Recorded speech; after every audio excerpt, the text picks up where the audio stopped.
En coordination, nous avons travaillé pendant des semaines et des semaines pour que tout se passe comme ça, de manière...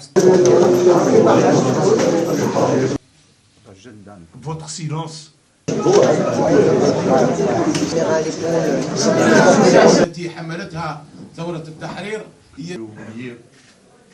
Mais je tenais à...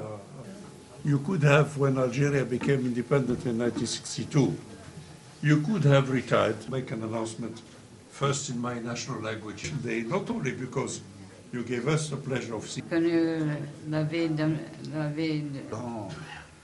Nordine Joudi, notre ambassadeur. Et une rencontre que j'ai pu faire ici à Alger avec Stefan Abudovic. Œuvrer pour cela, merci. Merci. Je suis très heureuse que c'est un grand pays.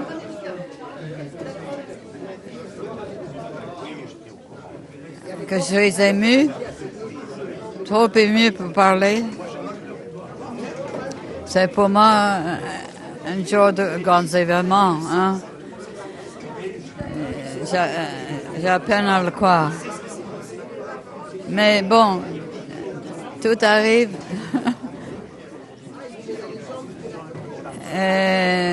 Quel meilleur cadeau d'anniversaire. Il n'y a pas de meilleur cadeau d'anniversaire pour moi. C'est extraordinaire. Oui, concernant la réunion, l'honneur qu'on a fait à Madame Hélène, très important pour nous d'assister à cet événement pour marquer le courage de l'association et encore le rappel des aînés qui sont passés pour la conquête de leur droit à l'indépendance et encore les peuples opprimés comme l'Algérie. On ne peut pas oublier les Sahraouis, on ne peut pas oublier la Palestine. Donc la révolution continue et cette réunion montre à la jeunesse algérienne que le travail acharné, la conquête acharnée de l'indépendance de l'Algérie, c'est bel et bien fait. Et puis encore, ça leur donne de bonnes leçons de s'engager à unis, à être égaux, à être solidaires pour leur avenir.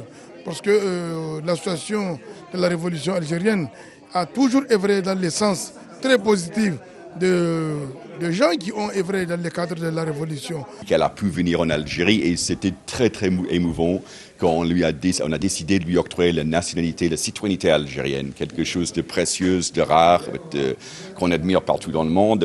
Ceux qui connaissent un peu de l'Algérie, le drapeau algérien, ça nous inspire, ceux qui tiennent à la justice.